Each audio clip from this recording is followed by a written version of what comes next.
We are now flying over some of the wilderness areas of northwestern United States and Canada. Here there are thousands of square miles of uninhabited wilderness that is still unexplored.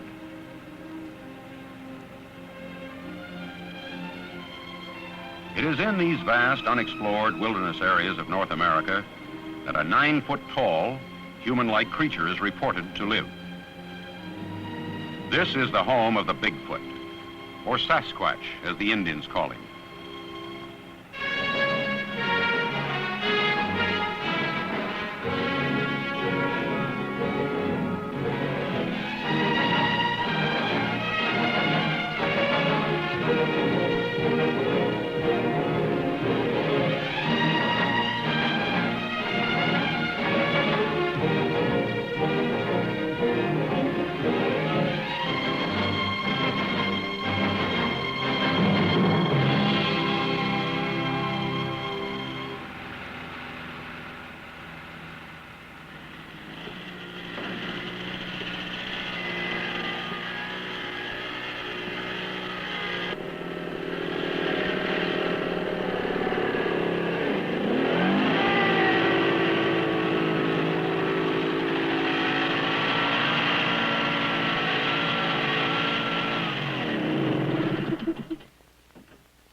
I'm Jay Smith, and it's my job to give you a first-hand report on Bigfoot. I've been here in this camp for several days. We're told it's Bigfoot country. From this camp, a vast wilderness area is now being searched for the Bigfoot. This is Ron Olson. Ron's from Springfield, Oregon, and he heads up expeditions looking for the Bigfoot. Ron, tell me, just what is a Bigfoot? Excuse me a minute. Craig, hold that thing up a minute. Bigfoot, or Sasquatch, as he's called in Canada, is a giant, hair-covered, human-like creature that's been reported more and more throughout the mountains of the northwestern United States and Canada. How big do they run? Many sightings has revealed this creature to be between 7 to 9 feet tall and 600 to 900 pounds. Well, now, let's hear the words of some people who have had some first-hand experiences with Bigfoot. In 1924, Fred Beck and 4 other miners were in a cabin in the backwoods located in Washington State near St. Helens. There were 4 or 5 creatures who approached the cabin during the night and proceeded to harass the miners by throwing rocks and pounding on the walls and doors of the cabin. In those days was big shoulders and small hips and hairy. They was, I'd call them a black turned brown by the sun, outside hair. That's what I would call them to be. And muscular. And they looked like they was about 8, 9 foot tall. I've no way to tell. Another miner and prospector, Albert Ostman, in 1924 was camped near Toba Inlet in British Columbia. While asleep in a sleeping bag, he was picked up and packed several miles. Daylight found him in a small valley encircled by cliffs. This was home for a family of these creatures. He was able to escape after 6 days by getting them sick on a box of snuff. Now let's listen to Mr. Ostman's experience. Well, there was 4 of them, and none of them look alike. There was what I call the old man, because I had no scale or any rules for measurement, but he was at least 8 feet tall, and must have weighed at least 800 pounds. But what I call the old lady, she couldn't have been over about 600-700 pounds. She was probably 7 feet tall, and they were all covered with hair. By 1956, there had been several such reported sightings, which had been reported in small local newspapers. Mr. John Green, publisher of a newspaper at Harrison Hot Springs, British Columbia, began investigating some of these sightings. Here is John Green to report on a sighting he investigated in 1957. When I first came here in about 1957, it was still pretty well open. But all this has grown up since then. Now, what happened at that time was that Mrs. George Chapman, who lived in a house down by the river behind me here, she was in the house and their children were outside. One of them came in and told her that there was a cow coming out of the woods. So she looked out and she saw this man-like thing, but about 8 feet tall and completely covered with hair like a bear. And she knew it to be a Sasquatch. This was, quite a well-known thing to the Indian people. And she was frightened, so she took the children, ran down to the river, and then through the graveyard, which is right behind me here, and came out just about here onto the track, and then ran on down to Ruby Creek. Now, she'd really only had one quick look at the thing, so it wouldn't be that convincing a story, except that a lot of people immediately went back there and saw these enormous tracks.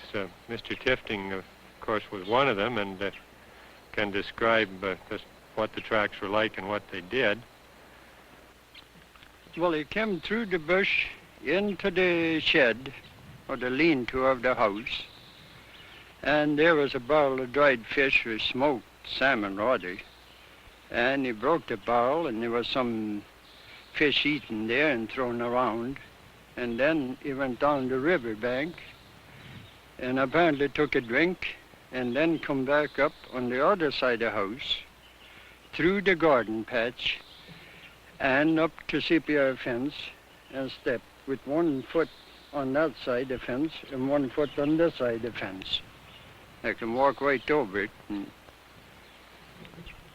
And the footprints was about 18 inches, like. And then he went across there and over to the next fence there and went right up the hillside. And that's as far as we could follow it. As John Green and others began to seriously investigate reported sightings, they found that many aspects of the sightings were the same. One of the first detailed drawings of a Sasquatch was made by Mrs. Myrtle Walton of British Columbia.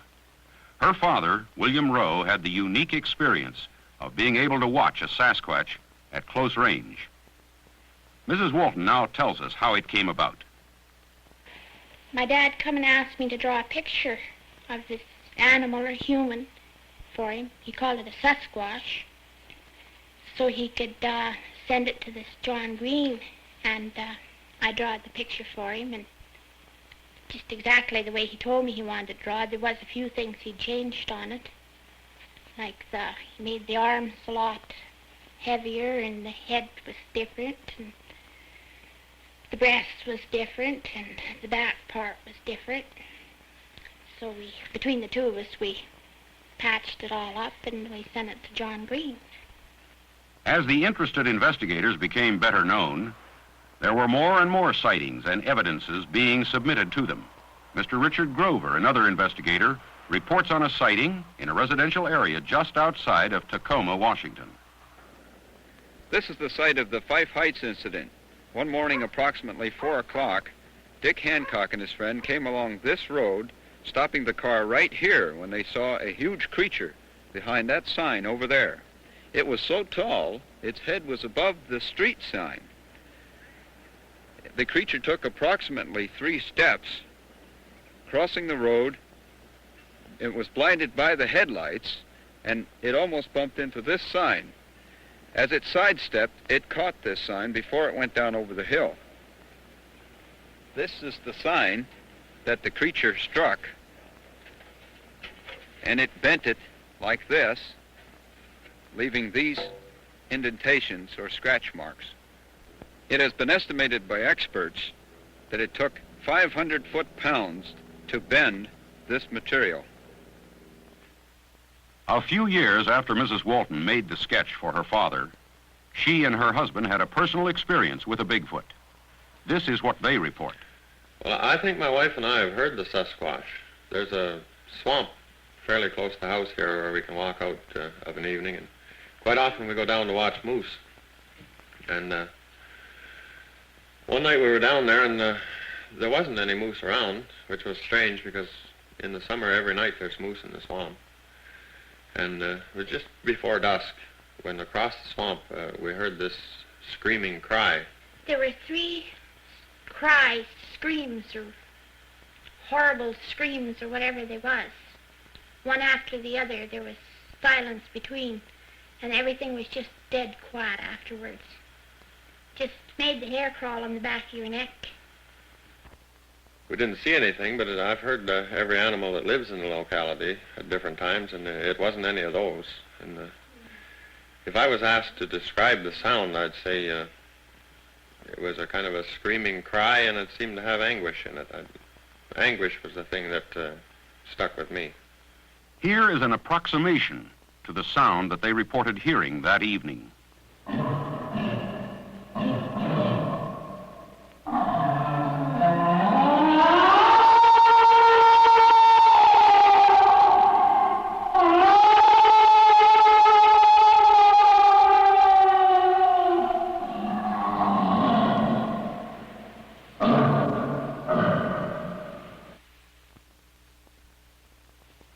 Some of the investigators began to call on the scientific community for facts which might put the puzzle together and prove or disprove the reports.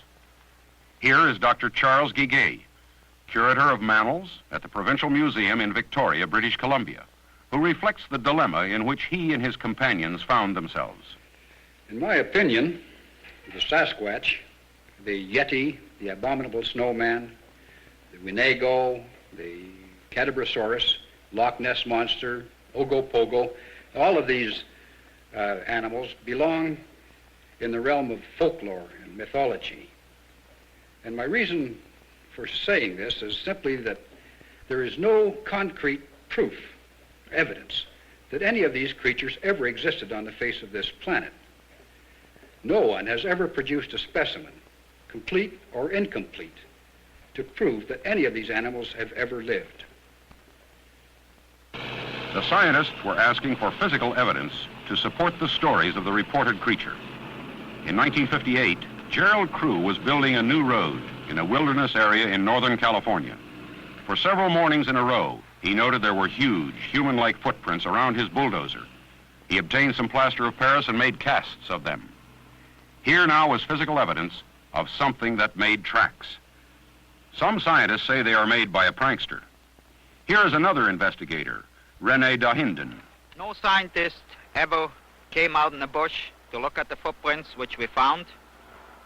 No scientists ever studied these tracks. They're sitting there saying they're faked without ever having seen footprints in the area where we found them. No technical evaluation was ever made. In my opinion, after having seen 3,000 footprints myself of 6 different sizes, I came to the conclusion this tracks to be made by a living foot, a creature with a foot like this, a Sasquatch, rather than a man with artificial feet. The task of the investigator has not been an easy one. On one hand, he is greeted by individuals who just saw Bigfoot and believes it. On the other, he is met with cries of derision and fakery. There is beginning to be a new line of thinking from the scientific community on this subject. Here is Dr. Grover Krantz, physical anthropologist at Washington State University, which explains his view. As a physical anthropologist, I've decided that these creatures do, in all likelihood, exist. The evidence of the footprints is what I find the most convincing. This is an example of one footprint. This is a plaster cast, which shows a crippled individual. The foot was twisted, and 2 bulges appear, calloused structures on the outside edge of the foot, and correspond to gaps in the bones which I've reconstructed here. If this was faked, the person doing it had to be an absolute expert in human anatomy. Perhaps the most startling and far-reaching event in the recent history of Bigfoot hunting happened to a long-time investigator by the name of Roger Patterson. In October of 1967, he and a friend were in the Bluff Creek area of Northern California to investigate a reported sighting of 2 creatures. Suddenly his horse shied as a large creature stood erect from behind a log where it had been drinking from the creek. Patterson grabbed a 16-millimeter camera from the saddlebag and jumped from the back of the rearing horse to take the following pictures. Let's hear in Patterson's words exactly what happened that day. As it walked across the sandbar, I was able to get some fairly good footage of it. It turned a couple of times and looked at us, and as it turned, it seemed to give me the impression that it didn't want anything to do with us. It didn't run, it didn't act scared, but yet it acted leery of us. Patterson thought that he had proved once and for all that the creatures existed, but he found that even the film was in question. As a result, the footage was submitted to experts in various fields. Among them was Janos Prohaska. Active in the motion picture industry since 1939 as an impersonator of animals of the ape family, Mr. Prohaska was convinced that Roger Patterson had filmed a living, wild creature. The movement is the only thing what throwed me a little bad, because he moved a little bit more like a man than an animal. Because you could see all the muscles on the body and the whole movement. It didn't move like a costume at all.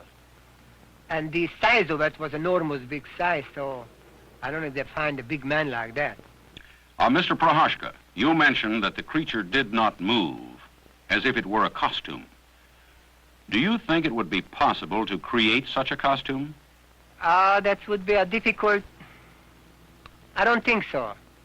Because that costume, if it would be a costume, that would have taken such a long time to put the hair. You should put the hair by glue on. That would take about 10 hours, the whole makeup job. And it looked to me very, very real. I'm doing now this since 1939, and if that was a costume, that was the best I have ever seen. Ron Olson of the North American Wildlife Research Association has studied the Patterson footage as much as anyone. Ron, what did you see in this footage? Well, this footage proved to me that these creatures are real and that they do exist. Now, how tall would you estimate that one to be? This creature was estimated by scientific methods to be about 7.5 to 8 feet tall.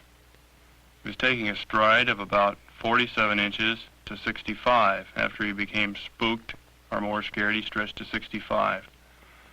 Now, how does the length of that stride compare to, well, let's say the average stride of a man? Well, the average stride of a man is about, maximum stride of a man would be about 3 feet. Now, that arm appears to be proportionately longer than, say, a human arm. Have there been any estimates worked out on that? Yes, there has. The arm is, and always has been in all sightings, in all cases, definitely longer than a human's. Here the creature shows large pendulous breasts. The indication here, of course, is that it is a female creature. Do you expect to capture one of these? Well, this is, of course, I suppose you'd call the finale of our whole program is to make a capture. We want to make a live capture, and with this, we are using tranquilizing equipment. We hope to bring one of these things in with a live capture, live and unharmed, to prove once and for all that this does exist. And since it does exist, maybe then there can be laws and things passed to protect these creatures so that they'll never become extinct. In the past 2 years, there has been a new undertaking by all concerned investigators to consolidate all of their data. All new sightings are investigated and reported on a lengthy questionnaire. Then this information is programmed into a computer.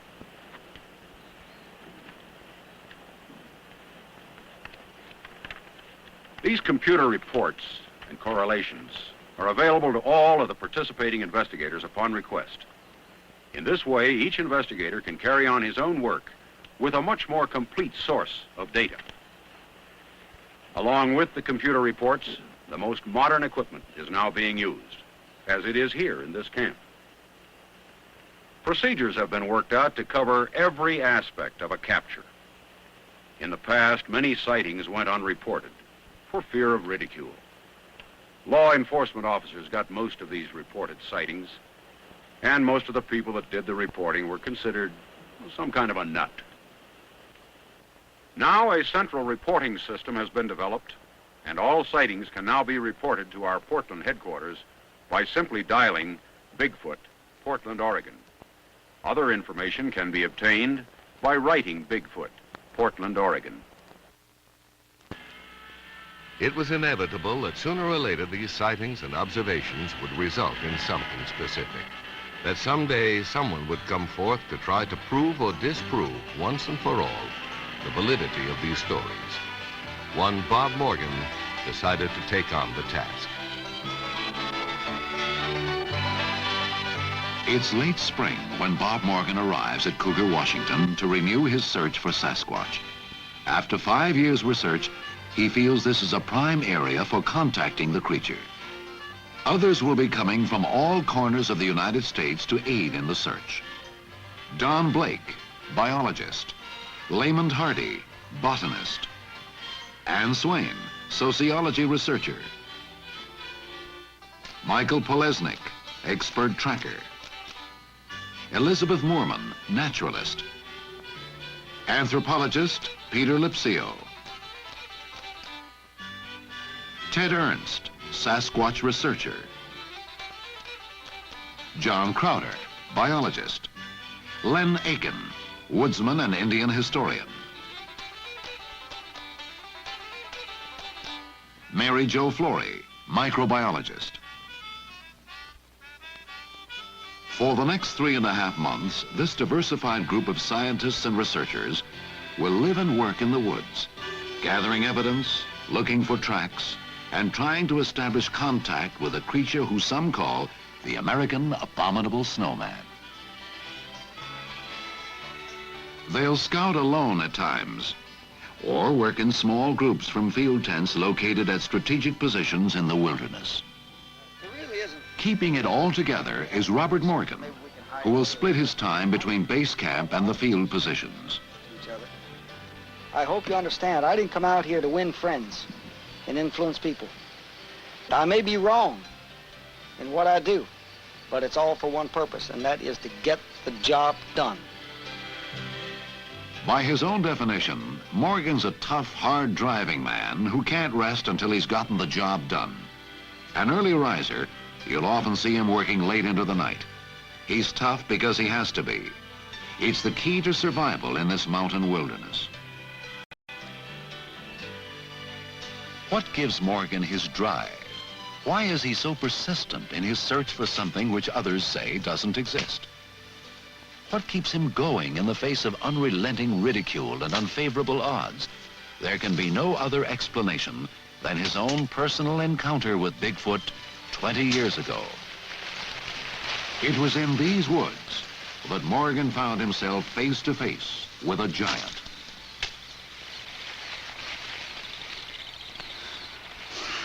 Well, it all began for me in March of 1957 when I was hunting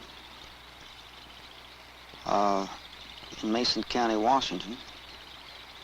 I saw a creature there, came face to face with it. The most man-like looking gorilla I'd ever seen. This is how I described it because I didn't know. I'd never heard of Bigfoot, never heard of Sasquatch, the Omaha, or the Yeti. I had never heard of any of that. And all of a sudden, I came face to face with this creature, about 40 yards away, I guess he was. And he had the most knowing look on his face. His eyes. I remember the eyes, I think, more than anything else.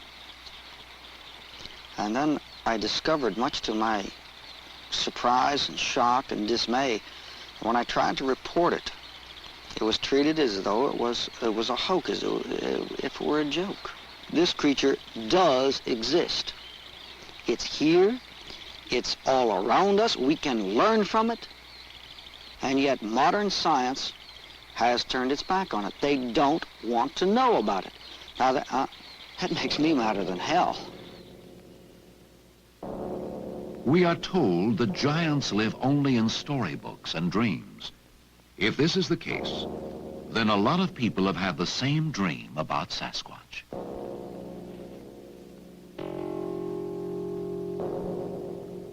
Stories and legends of the creature date back hundreds, if not thousands of years among American Indians. Masks, tribal rites, and rituals have been dedicated to the creature.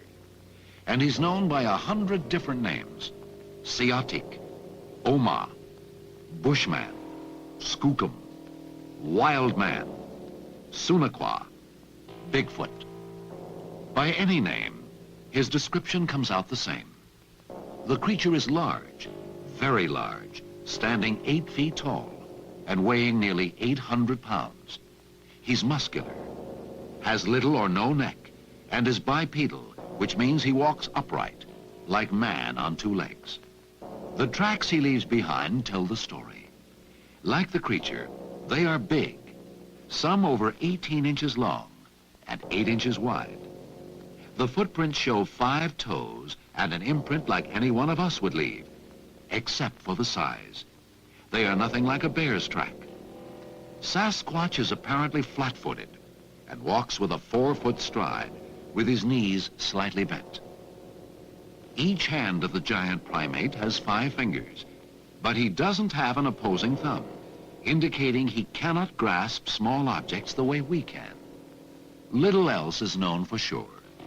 Bigfoot is thought to be semi-nomadic, following a trail of food which is quite variable. Berries, grass, seed, fruits, even small rodents, fish and insects. Other questions remain. Is he dangerous? Would he attack a human? While he is generally believed to be non-aggressive, these thoughts have certainly occurred to more than one expedition member, including Morgan. Do I have any fear? Of course I have fear. But what the hell is worth doing in this world if it doesn't have a price to pay? In my own instance, I have been in the close proximity of Bigfoot, and I have not been attacked. I am alive. I feel that he had every opportunity in the world to kill me on many occasions, and they have not chosen to do so. I have respect for this creature, but I don't fear him per se.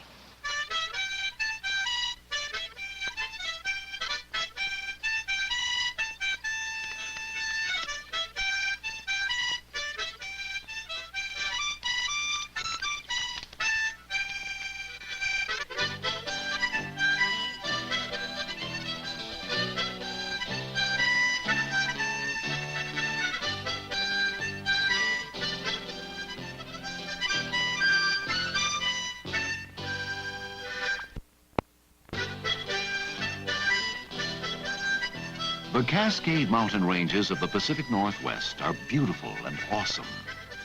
If giants like Sasquatch do exist, this area would make ideal living quarters. There's enough wilderness left between Northern California and British Columbia to harbor a sizable population of the creatures. In Washington alone, there are millions of unexplored, uncharted acres. It's big country, where distance is measured in time rather than miles, and where even man must fight for survival. The territory is made up of dense forest, tangled brush, and rough terrain. And a few steps off the trail, anyone, including a large creature, is swallowed by the forest.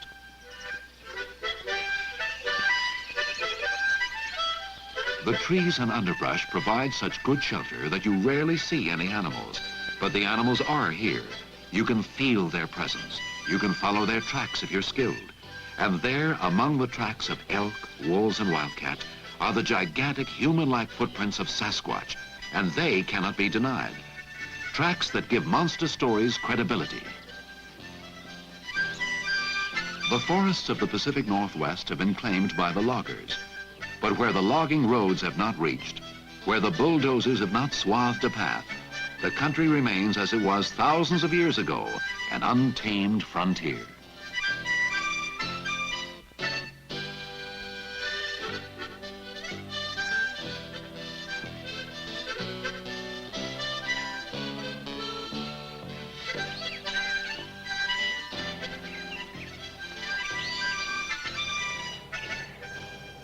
One such area is of particular interest to Morgan. He wants it scouted for future exploration. In the expedition, only one man has any chance of entering this rugged, cheerless territory and returning safely. The call goes to Mike Polesnik, an authority on surviving in the woods. He will go alone.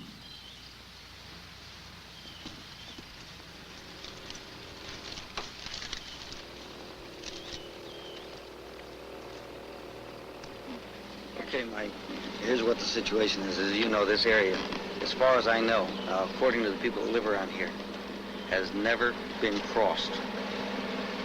They hunt the peripheries.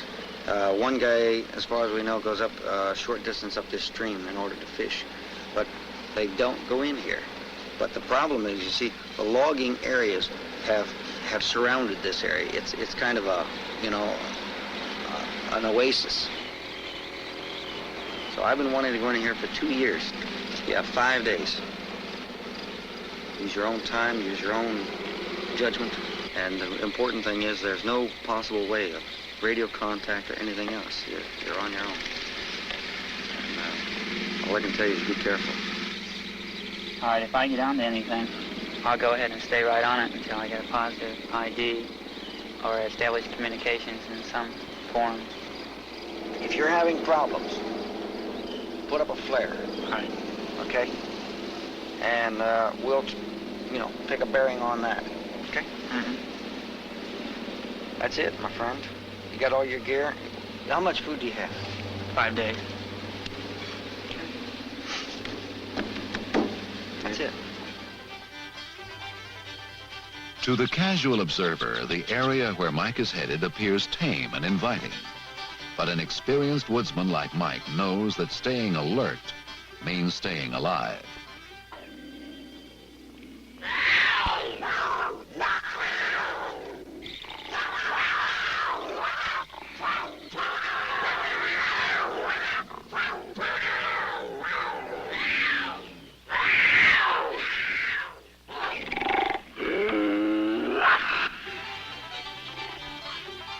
There's so much to be done in such little time.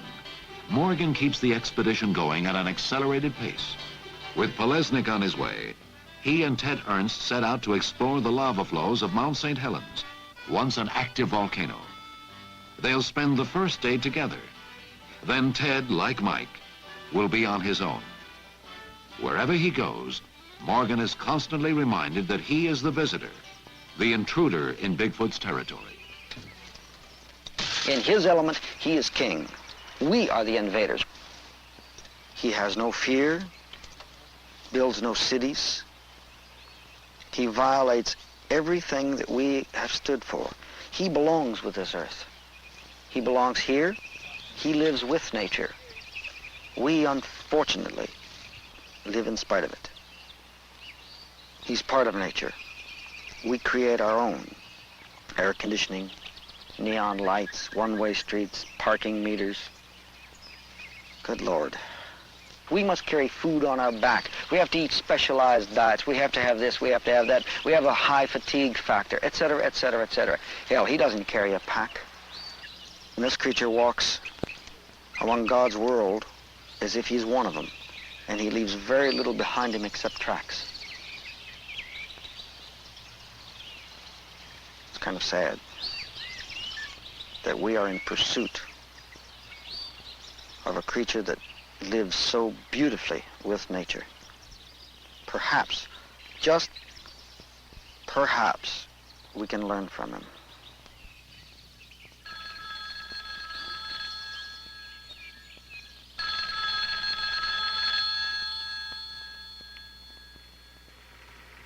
Morgan receives a phone call from a logger named Skip Wood. Good Lord, a 6 foot. Now, that was a 6 foot stride, huh? While clear-cutting acreage in Washougal County, Wood and several others were visited by a large, hairy animal. You haven't lost any loggers The creature, matching Bigfoot's description, no choker watched the lumbermen from a rock clearing above their camp. And they watched it for 4 hours. This is very intriguing because this is the second report now we've had within 2 months of cataloging and having the creatures come near, loggers during the day, which is extremely unusual. And I'll be en route within the hour. Thank you so very much. We'll get underway, and I appreciate very much your call. Have a nice day. Bye. Hot report, day before yesterday. Reports similar to Skip Wood's have been on the increase in recent years as civilization creeps deeper into the forest. They're not just limited to the Pacific Northwest. The skunk ape of Florida, the bush monster of Idaho, the Sunaquah of Canada, the Yeti of the Himalayas, all bear a striking resemblance to Bigfoot. Could it be that these creatures are cousins, members of an evolutionary strain unknown to modern man? And does it roam these woods with bear and other wild animals? Morgan wants to find out.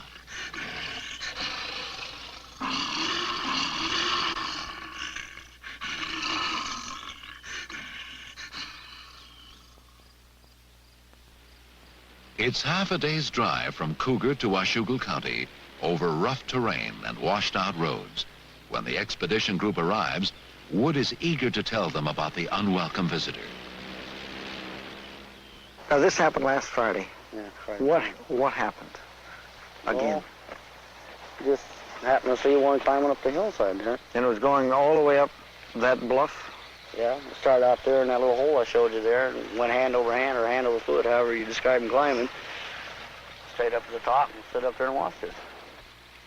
And your whole crew was down here, wasn't it? Mm-hmm. There was... there was Chuck Owens. Skip told me, our boss told me that, or said that there was something climbing up on the mountain up there, and so I turned around and looked.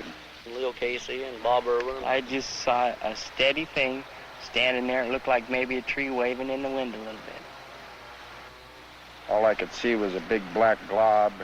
Dark, that's all I could tell you. Do you see the outline distinct so that it was definitely walking on two hind legs? Oh, yeah. Yeah, you could see it. It was standing out there. I mean, it was too big for a bear, and bears don't walk on hind legs unless they're fighting anyway. And that would be my logical explanation for it, was that it was a bear. Well, the way it went up the mountain, the way everybody describes Bigfoot, that's the only thing I could think it was, because a bear just don't do things like that. And you've had a feeling around this camp since you moved in here? Yeah. You can feel them watching you. Only thing, when I first started to work here, I'd look at that mountain and I knew I didn't want to be around it, because it was just I knew something was there, or something was watching me all the time. I look up there all the time now because I expect to see it again someday. You just might.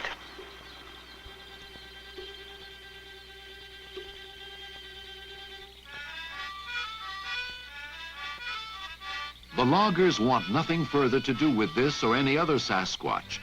So Morgan and Elizabeth Moorman set out alone for the rock face where the creature was seen.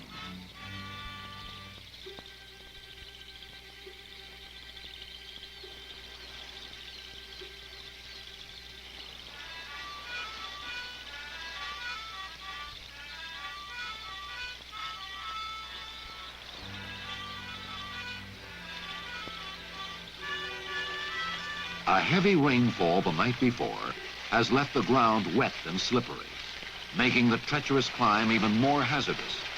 They must make their own trail as they go.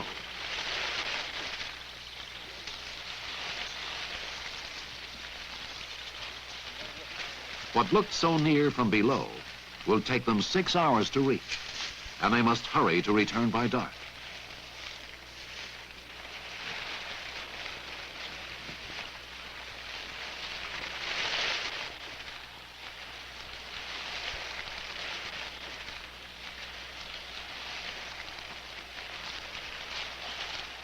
Reaching the summit, the pair finds little more than a spectacular view.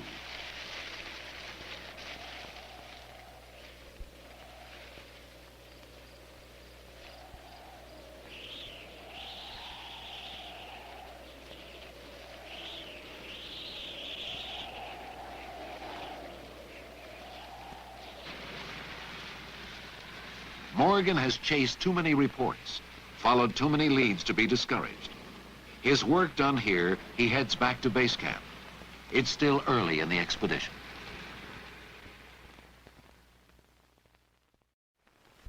We both believe that we... Before our saw film Bigfoot. crew arrived, expedition member Ann Swain had what might have been the first Sasquatch sighting of the expedition.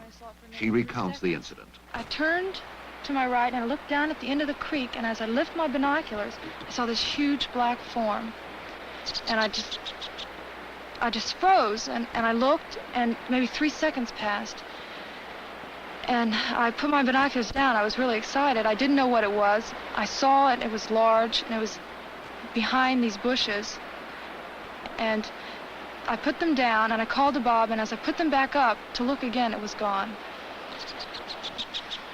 When we got into the woods, to the forest, there was impressions, and they were larger than even a large man would make. And it was just where the pine needles had been, it was very wet in there, had been pressed down and made wetter than the surrounding area.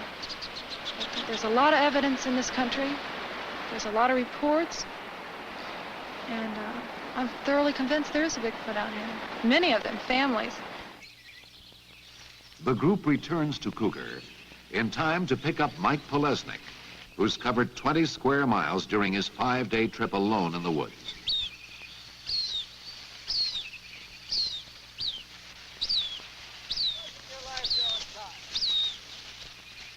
I got something for you.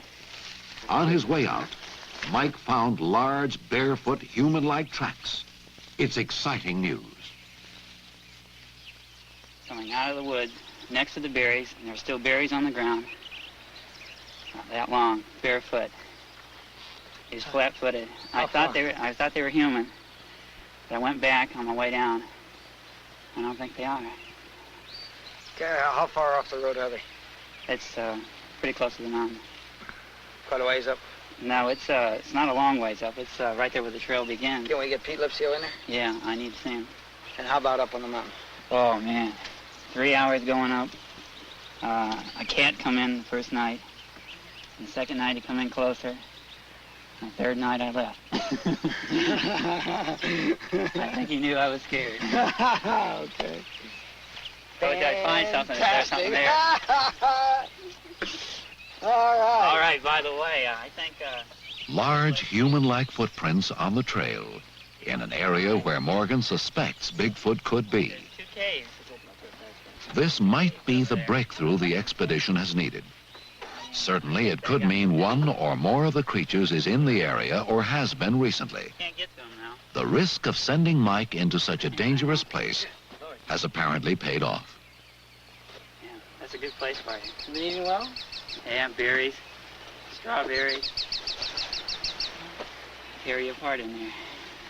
And there's snakes. Good Lord, everywhere. Rattles? Yeah, when I left the camp, I wasn't 50 feet when I left that morning, and almost got me. Right off the road, where I left? Right on the trail. Right on the trail from camp. So the snakes are everywhere. The loggers have worked. It's dangerous because the trees, there's sharp edges sticking up like this. If you stumble and fall, it's all over. One guy could go in there and never come out. With fresh tracks to be examined, the group wastes little time back at base camp. Just long enough for Mike to get a beer and doctor his feet, which blistered during his journey. Earliest reports of tracks found in these forests date back to 1811. A trapper stumbled across footprints 14 inches long and 8 inches wide. Over the last 5 years, Morgan has found numerous tracks in these parts. The ones Mike found are the latest in a long string of evidence Sasquatch has left behind. These particular tracks leave little doubt that something large with man-like feet has passed through here. It ended went into the woods, and after that, you just couldn't pick up anything with the foliage on the ground. Pete, make your measurements, photograph, measure. We'll photograph it up, and take measures. tests. And I'll let Michael pour some tests. Mike, would you give me a hand here for 1 second, please? Just hold on to that, okay? Very interesting. All right. Something moves through here. These ferns are down. Okay, hold it. Bigfoot. I never cease to be amazed that when I see a Bigfoot footprint and look at it, that I really don't realize the massiveness of it until I put a ruler down. And then I say, good Lord, you know, that's 16, 17, or 18 inches. You don't realize it until you put that ruler down. And consequently, if you were walking casually by, not looking for Bigfoot, and you saw barefoot footprints, you'd probably ignore them. I'm sure that it's been done many times.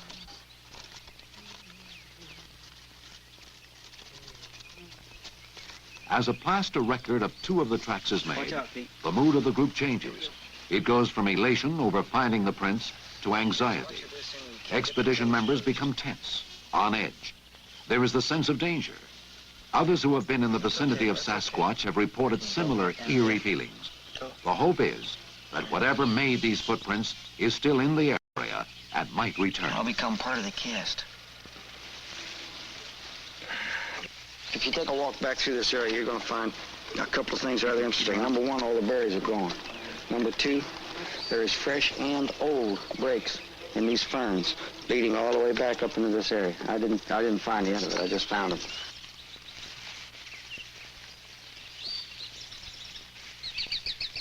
It would be senseless to send a scouting party into the surrounding woods. The tracks are now several days old, and there are too many places around here to hide. So the group heads back to camp, satisfied with what they've uncovered. By early August, Morgan has gathered enough data about Bigfoot in western Washington to warrant new plans. He's convinced there are two or more families, mother, father, and one or more young, who travel a specific route through the Mount St. Helens area. Minor changes in field positions will place the researchers right along this movement route. We're going to tighten up. As you know, when we first came out here, we thought of 3 migratory or movement route patterns. We've pinned down one that seems to be used now. So rather than ranging out now, it's time, I think, to move in closer. If you can't find the creature, Morgan likes to say, let the creature find you. You can do what you want during the day, you know, do your normal tracking and ranging out during the day. But in the evenings, in the early morning hours, set your alarms, and from pre-dawn till perhaps 2 or 3 hours after dawn, I think we should be especially aware. So I'll show you the way we're going to do this. Don, you and Lehman are going to take...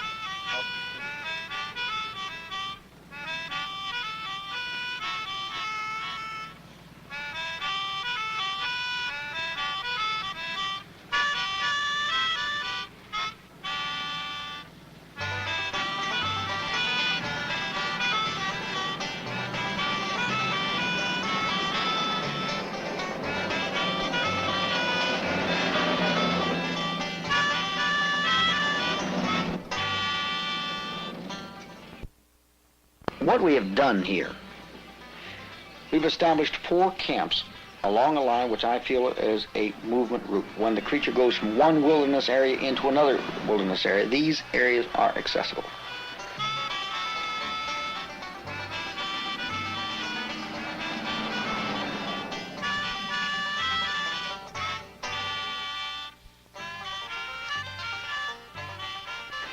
I cannot go into the total wilderness areas because we are not logistically equipped to do so. Here I'm trying to get him a little bit on my ground.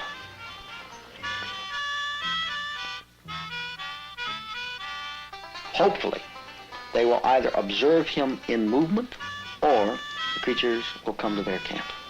I ask my people to be in from 6 p.m. to 6 a.m. to be awake, aware of what's going on around them.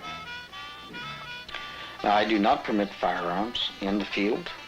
I don't feel it's necessary. I feel that if a creature like this wants you, your firearms are nothing more than an iron teddy bear, because he's going to get you. So certainly there can be a time when this creature could be dangerous. But if you don't want to get wet, stay the hell out of the water. If you're not willing to take that chance, don't come along with me. It's as simple as that. And every one of my people, they know this, they understand it, and they accept it.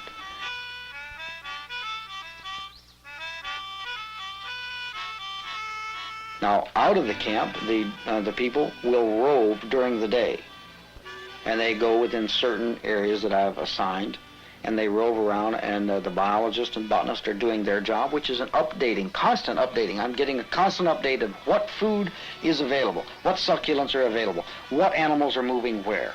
The biologist, the tracker, is telling me what animals are feeding on. I'm constantly aware of what is happening out there. What is the weather like? What animals have been eating by their defecations, the browsing, whether or not the animals are in abundance. Are they sitting still? Are they moving? Where do they water? I'm constantly aware of everything that's going on out here.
We come right back to the basics again, to the, you know, the cynical, ruthless point, and this is produce the creature.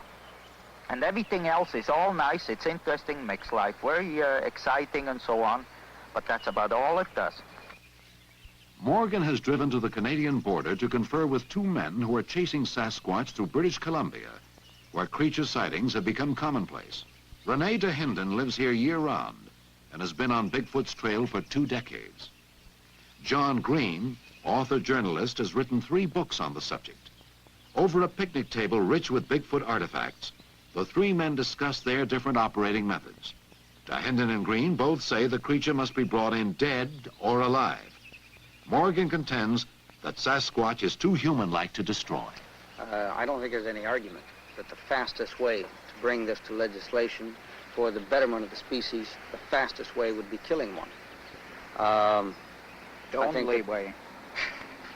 Possibly. However, the killing of one, how does the...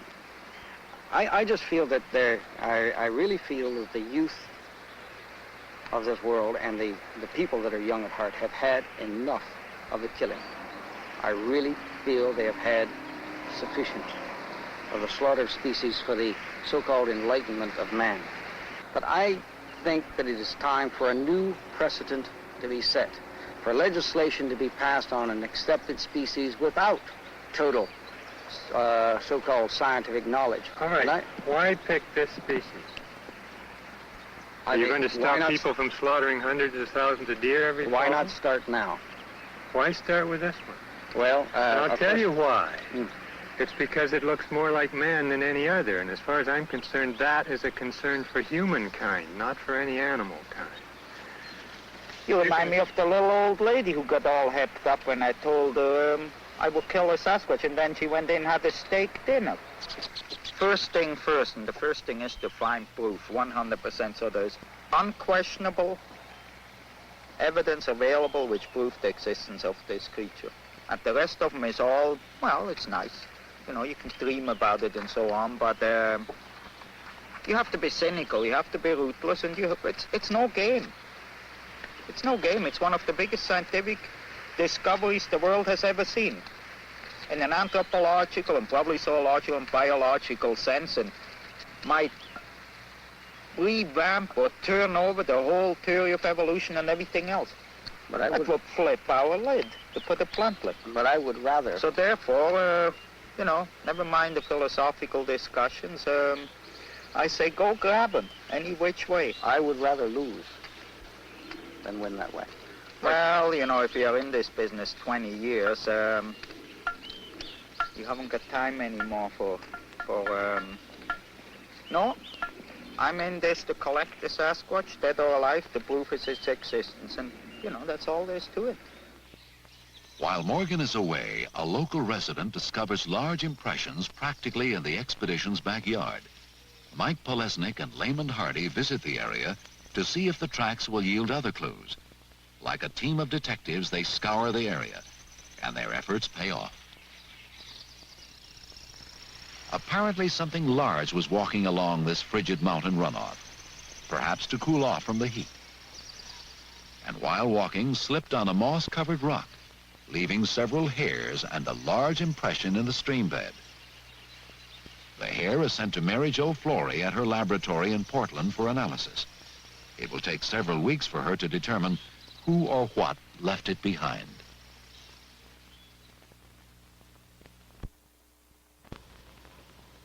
Like sand in a giant hourglass, the melting snows of Mount St. Helens are a constant reminder that summer is slipping away.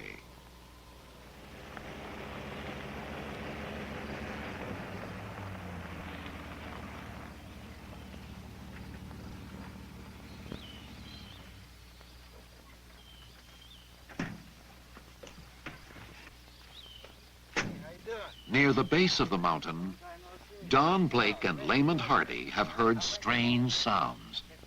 Loud, piercing screams, which they cannot place. Morgan has sent Len Aiken to investigate.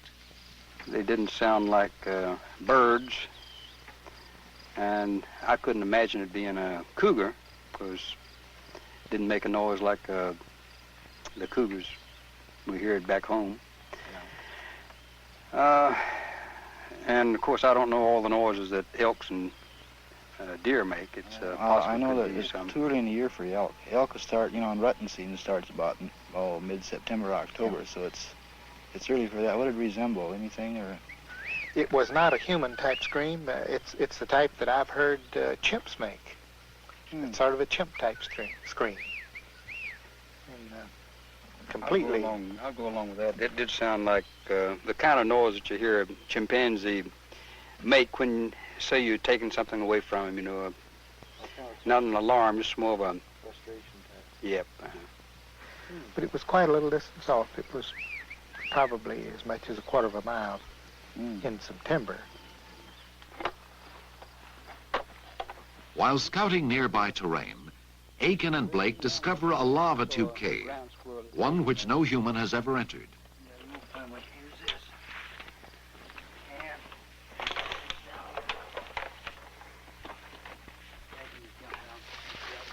Watch out.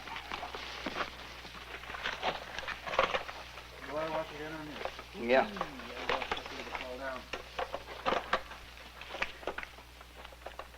Getting around the mountains has presented no problem for Blake, who has used crutches most of his adult life. The cave is just another challenge. Boy, how an ad opens up. Yeah.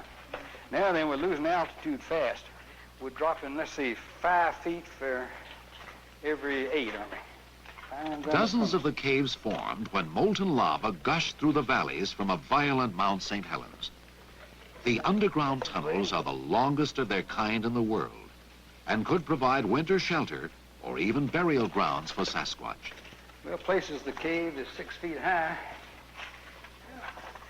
but at 5 feet 6, I have to be careful that I don't break my head somewhere. Here's what.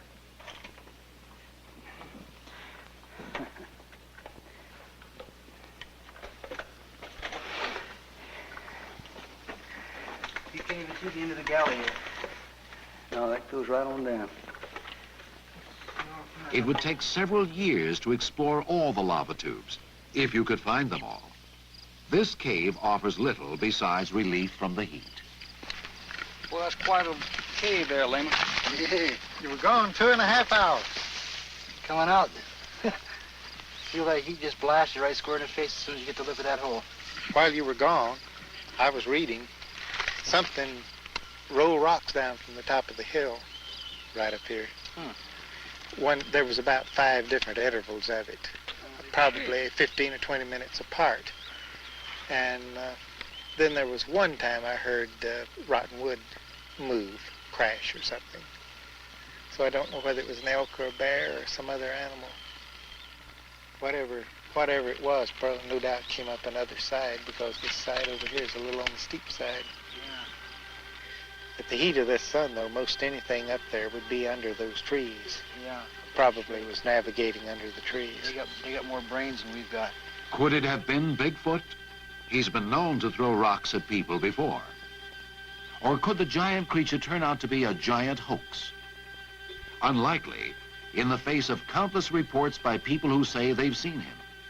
People who have nothing to gain by fabricating a story.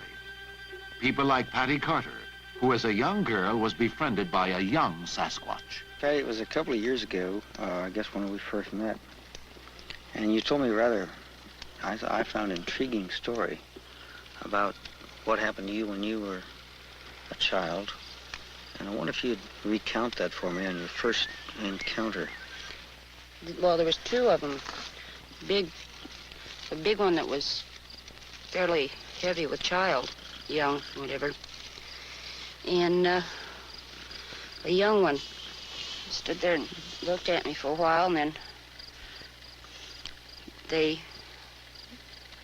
come down to the creek, got a drink, and then they left. Anyway, they come back about every week. And got so I'd take them down some venison sausage Daddy made. And they'd eat it, and they'd throw sticks and rocks and stuff, play catch with it. With who? With you? The young one, yeah. We wouldn't throw at you, would No, just to me. Very gentle. Underhand type motion. Very, very gentle. Did you ever throw it back to him? Uh-huh. And then what would he do? Pick it up and throw it back to me again. And how long would this go? A couple hours, like playing catch with it. The one, the female, it had its baby not too terribly far from me.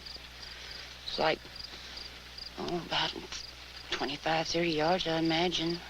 Was that in a cave, or was it No, out it was building? it was by the creek, by the stump, behind the stump. Behind a stump. Did the creature make any sound? Well, no more so than anything else would, giving birth to a young one. It hurts. And then what did the creature do? Well, it wouldn't let me near it at all, near the little one. Mm-hmm. And she cleaned it off and picked it up with this way, held it next to her, real close to her. Do you think that these creatures are animals? No, they are not. They're human. I took and looked these tracks down here good, and they was about 6 inches wide and about 18 inches and a half long. Sounds crazy, don't it? But it's true. What do you think, Annie? What do you think it was? I don't have no idea what it was. But you know something was there? Yeah, I had never heard of Bigfoot at the time. I'm scared to death. Yeah, but we got one hell of an introduction here one night. Let me tell you, we did. The creature is real, very real to folks like Don Autry and his wife Annie, who live down the road from Expedition Headquarters. Bed was right through that door right over there then. And I was laying there and I heard something groan. I was looking on there, boy, and I listened to that just for a minute. And I was going out, what in the hell's going on here? And I hollered, "That!" And the time I hollered that, she was standing there in the door and she said, "Are you a groaning?" I said, "No, hell, I ain't a groaning." And she said, "Well, there's something is." And I got up. You wouldn't have to hit me on this a little bit, for I don't remember exactly all that had happened. For I was scared that I got to death. That's all he was to it. And anyhow, I come out of the bedroom and come in here and I listened to that for it just a minute. And I got an old single shot 22 that I had, just single shots, you know. So I loaded it. Then I went to the bathroom. And while I was in there in the bathroom, look what that was, come from out of the woods back from about southwest, coming this way here. And damn, it sounded like he weighed 500-600 pounds, even more, just really putting his feet down heavy, you know. And was it moaning at that time? yeah, moaning all the time. Never quit moaning. And anyhow, he come on up to the bathroom wall there. And I stood up in the bathroom floor. And that bathroom at that time was 4 foot off the ground. And that sound, he was this close to the house, and that sound was coming right straight through the wall, right into this, just like Kiss, you know.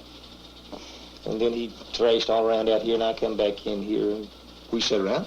What else could you do but sit there and listen to the thing? And I did. I started to go outside. And I got right along in here. There was another deal out here that I've tore off since then. And she grabbed me by the arm. She said, "You don't know what you're going out on."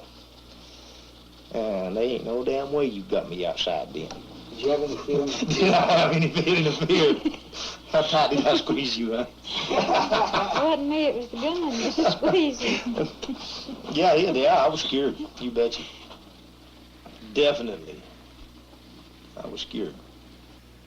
I logged this country. I've been logging it for 11 years, and I'd never seen nothing. I'd never seen a footprint until I just walked right upon it right here at the house.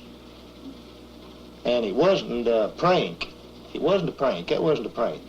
For a man that had to have been over 8 foot tall to make tracks in that snow like this down here. And I don't know nobody that big. And I was born and raised in the woods. I've killed bear, helped kill elk, deer, everything. And I've never heard nothing like this. Precious seas of limbo. Oh, what joy they bring to me. How I long once more to be with my friends at the old country church. And the reports continue, each similar to the one before, except for place and time. Too many reports from too many people for a hoax to be considered.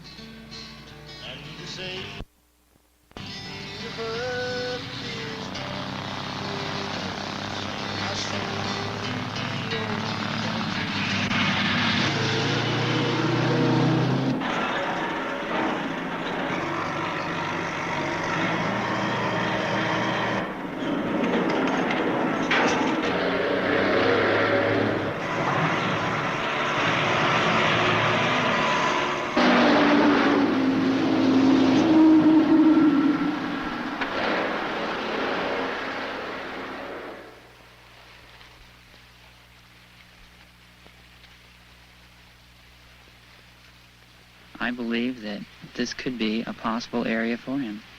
There's no roads here. There's no roar of the logging trucks. There's no shooting. There's no people chattering about. He can walk around here at ease because nobody comes in here.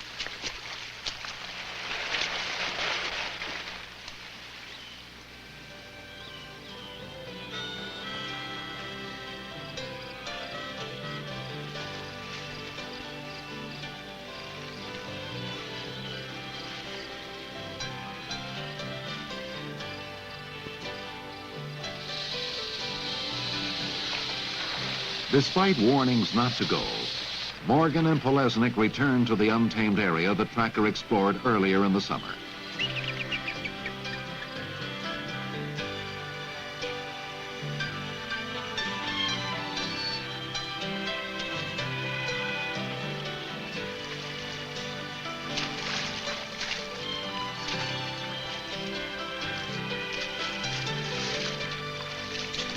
Even with the introduction of four-wheel drive vehicles and snowmobiles, this American frontier has been unwilling to yield to man.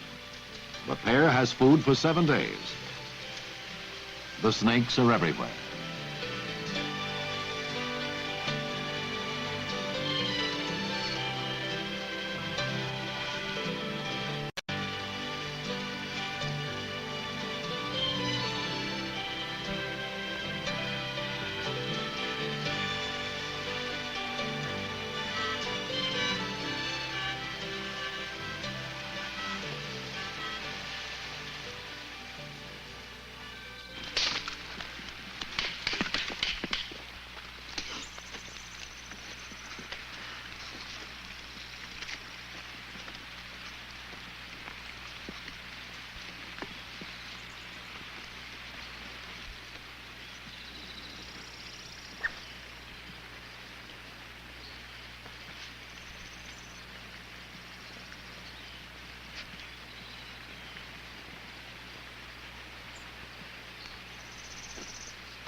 Did you give him back the map last night? Back up in the side pocket.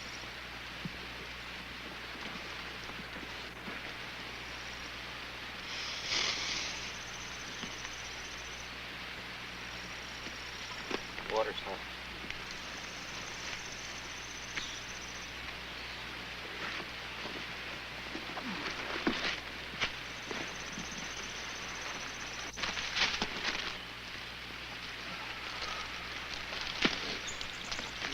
Combination there? Yeah.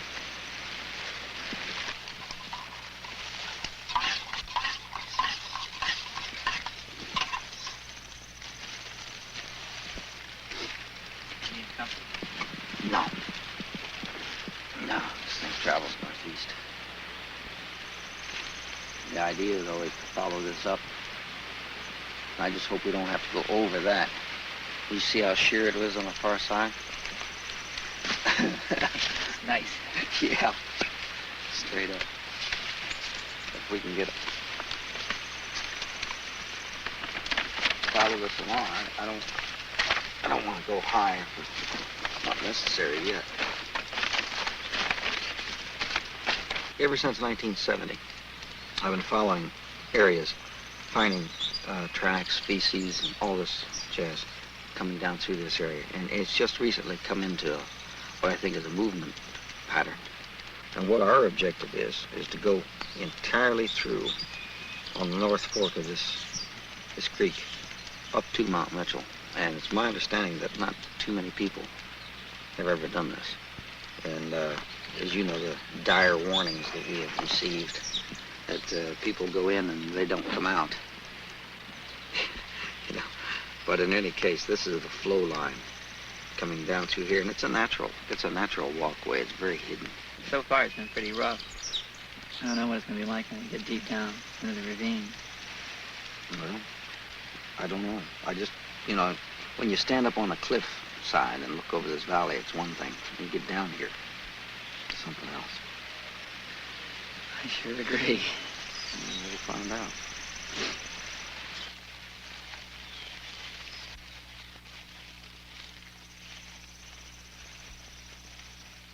Well, Bob, I sure could have had a better choice of people to go out of this world with.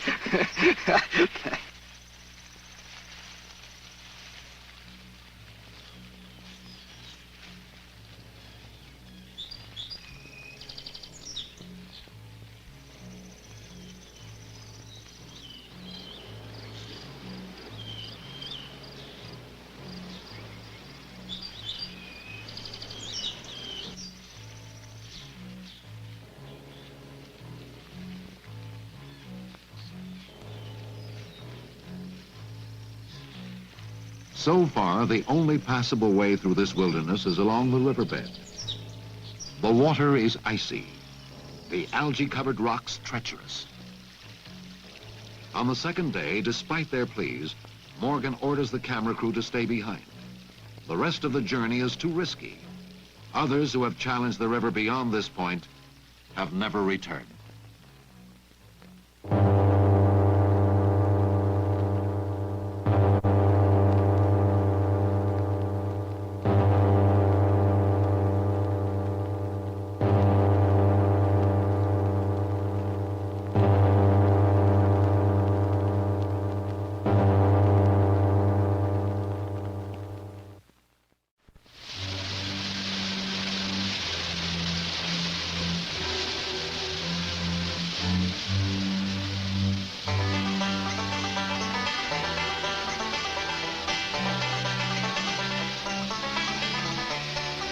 The intense heat has driven Elizabeth Moorman to seek refuge under nature's own shower.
across here, Bob? For Morgan and Polesnik, the trip through the river valley has been arduous and frustrating. Okay. A bad fall has left Morgan with several bruised ribs. On more than one occasion, they felt they were being followed. Whether it was a bear, cougar, or some other creature, they could not be certain. The journey has affected them both physically and emotionally. The experience, they say, has been like a tribal initiation into manhood. They have been baptized by the forest, but still no Sasquatch. And I've been warned time and again not to go into this area because a lot of people have gone in and haven't come out. Well, like anything else, you go in and find out why. Find out for yourself, then you know. It's not a matter of someone telling you. And we discovered that coming up along that river, for instance, it was like stepping back in a time machine. I think I've seen what this country must have looked like perhaps thousands upon thousands of years ago. Coming up over the top of that ridge, we found an area where berries are so abundant that we literally ate our way over the mountain. But when we crested that ridge and started down in this area, for the past few miles, the area took on another character. It took on a forbidding, foreboding aura. And I just knew damn well we weren't welcome. And literally, every step of the way, Mike and I, you just know, if you make a mistake, there's no way in hell you're going to come out. But it gave us a new awareness, a new respect for wildlife, because the deer and the elk and the bear, they live with it every day. But I am convinced, and I welcome anyone that is a skeptic on it to come along with me. I'm convinced that this area, there's no problem whatsoever for a creature like Bigfoot to live in almost a Garden of Eden without any worries about man. There's very few men ever enter this area.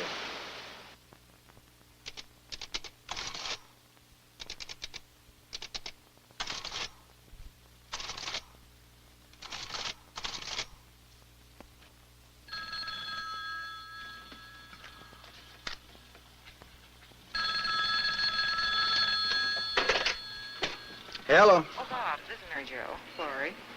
And you remember those hairs that you sent out to the lab about a month ago? Yeah. I finally got a report back from the director of the lab on those. And he feels that those are human body hair from the lower extremities. From the lower extremities? Of course, it doesn't confirm absolutely, but it certainly is highly indicative. Well, the circumstances under which they were found, is very well documented. And I think the chances of that being Homo sapien is very, very remote. Well, I am inclined to agree with you. Thanks for making this a very good day. Bye-bye.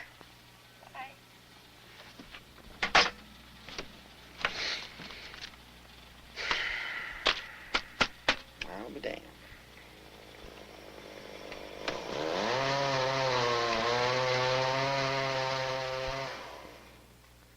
August sizzles on.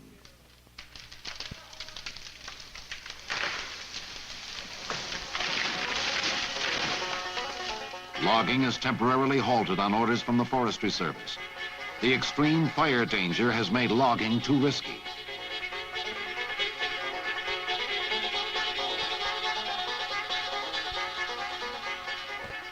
The town of Cougar, which mirrors the lumber industry, becomes deserted. Day after day, the temperature touches 100 degrees. Morgan is warned the forests may be closed to everyone, including his researchers. But for now, the expedition is allowed to continue. Still, no rain in sight. What I saw, Bob, was located on the far right side of that mass of trees. It was large enough for me to see with the unaided eye. John Crowder has seen something he can't identify on a ledge near the snow line of Mount St. Helens. A strange sense of fear had invaded his camp shortly before the sighting. It was a feeling no one could explain, like so many other things this summer. Big enough to see. Well, you know of the gray Bigfoot that's been reported in this area, but also I think we should be aware that there are, I believe, mountain goat up in this area. There's only one thing to do, and that's survey the ledge close up. Morgan and the others have made this climb many times before, on another mountain at another place in the forest.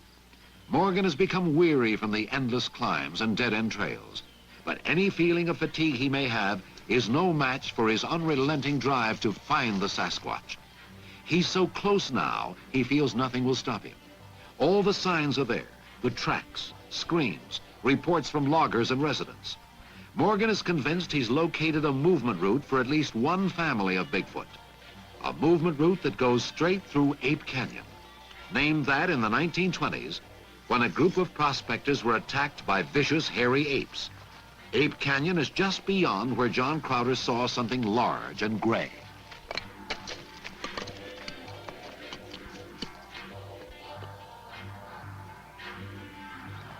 There's little relief from the scorching heat, and at this altitude, the thinner oxygen adds to the physical stress of the climbers. It's hard to describe the frustrations of having made the climb and finding little more than scuff marks. Morgan knows time is running against him. I think that next to closed-mindedness, I think time is our greatest enemy. Most definitely time. The lumber industry is cutting into the forests. Man is moving in more on his snowmobiles and his trail bikes, his four-wheel drive vehicles. The Bigfoot has to retreat. Running a race against time, very definitely, it's a very pressing, a very, very frightening thing. Time. They start down in silence, hoping to reach their vehicles before sunset. But the day is not over. What do you think, Bob? It's old stuff. Has a lot of clean edges. Well, it's hominid, bipedal. And what does that thing measure again?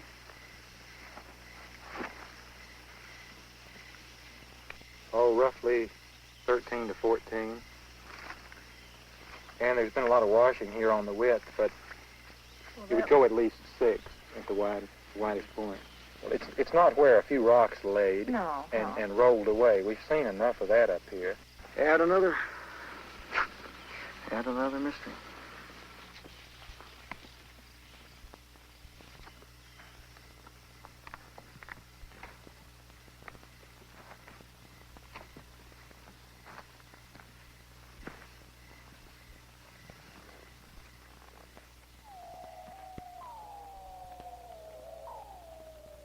August passes the sun to September, but the forest has had enough.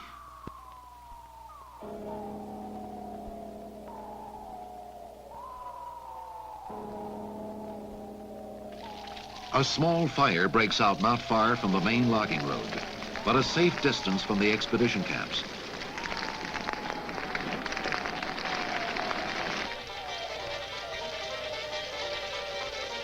Firefighting teams are on the scene quickly, and the Forestry Service is encouraged by a general stillness of the wind.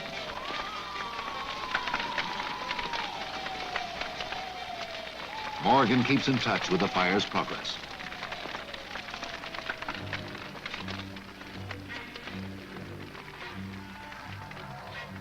The fire burns into the night.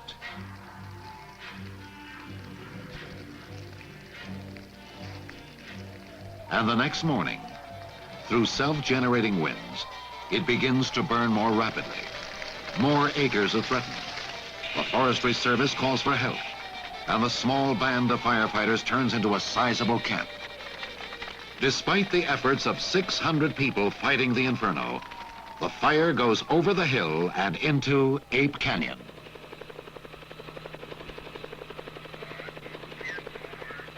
Morgan is distressed as the fire spreads quickly through the canyon.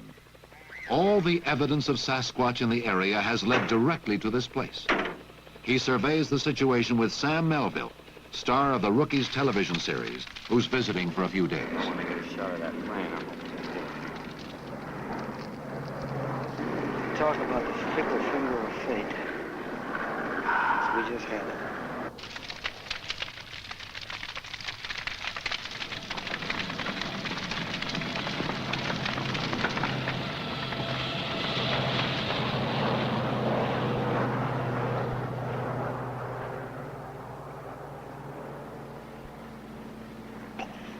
What do you think? Do you think you have to pull any of your people out of their base camps or out of their camps? Yeah, it's possible. I warned the two biologists, you know, they're right over the ridge. They're right over the top. And this will alter Elizabeth going back into the lake. It's just a flat block for a movement, I'm afraid, with all these people. Look at hundreds of people that are going to be in this area fighting a fire. They're going to be running up and down, airplanes over. You think a shy creature's going to come within all our waiting and all our planning and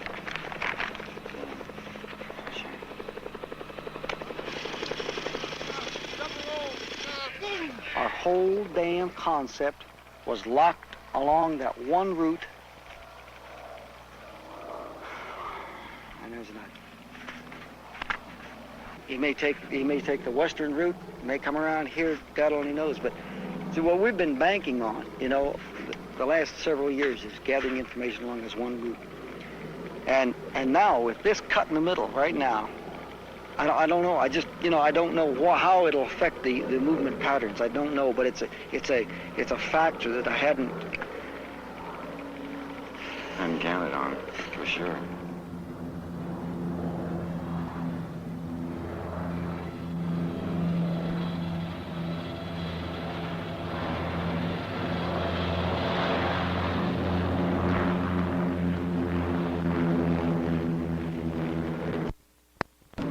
Burning over there.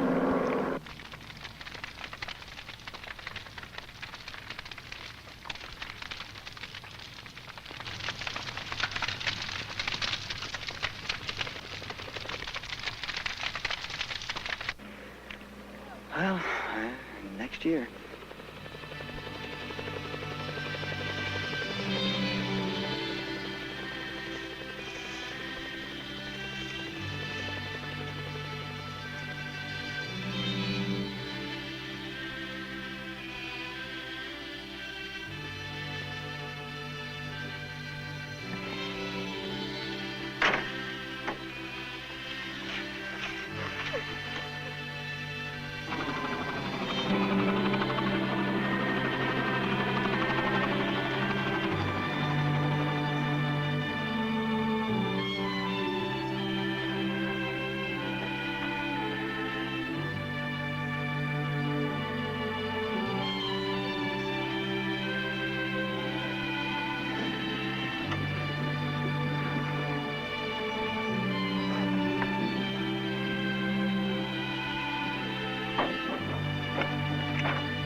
It's the end of the road for this particular expedition. There's little doubt the fire and the hundreds of people fighting it will lead the Bigfoot to an alternate route. But for Robert Morgan, it's far from the end of the road. He'll be back next year, and the year after, and the year after that. He'll be back for however long it takes him to satisfy the world that we are merely men among the giants.